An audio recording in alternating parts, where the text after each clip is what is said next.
بسم اللہ الرحمن الرحیم۔ السلام علیکم۔ سنہرے فیصلے کے سلسلے میں آج کا جو واقعہ ہے اس کا عنوان ہے بلے جیسا بادشاہ۔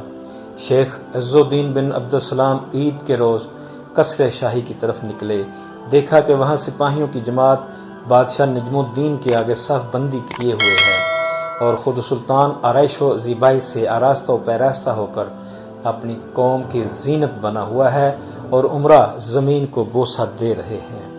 شیخ عز الدین نے بآواز بلند آواز دی، اے ایوب، جب اللہ تم سے پوچھے گا کہ ملک کے مصر میں ہم نے تمہاری حکومت مستحکم کی تھی اور تم شراب کی خرید و فروخت میں حصہ لیتے تھے، اس وقت تمہارا کیا جواب ہوگا؟ سلطان، کیا ایسا ہو رہا ہے؟ شیخ، ہاں، فلاں سرائے میں شراب بیچی جاتی ہے اور اس کے علاوہ دوسرے منکرات کا بھی ارتکاب کیا جاتا ہے، لیکن تم ہو کہ اس ملک میں ناز و نعم کے مزے لے رہے ہو۔ سلطان نے کہا، اے میرے سردار، یہ بازار میں نے نہیں گرم کر رکھا اور نہ اس کا آغاز میرے دور حکومت میں ہوا ہے، بلکہ یہ تو میرے والد کے زمانے ہی سے چلا رہا ہے۔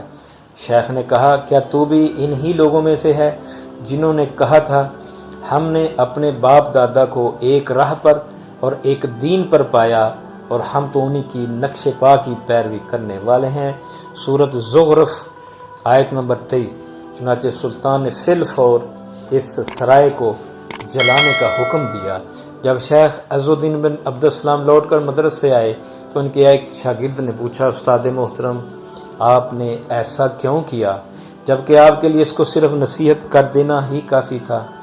شیخ نے جواب دیا، اے میرے عزیز، میں نے سلطان کو جب اس عظمت کے ساتھ نکلتے دیکھا تو میں نے اس کی توہین کرنا چاہی تاکہ وہ اپنے آپ کو تکبر و غرور میں مبتلا نہ کرے جس سے بعد میں اسے نقصان کا سامنا کرنا پڑے۔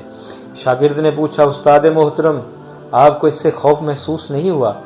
شیخ نے جواب دیا، میں نے سلطان سے مخاطب ہوتے وقت اللہ تعالیٰ کی ہیبت و جلال کو اپنے سامنے رکھ لیا، چنانچہ سلطان میری نظر میں بلے جیسا ہو گیا۔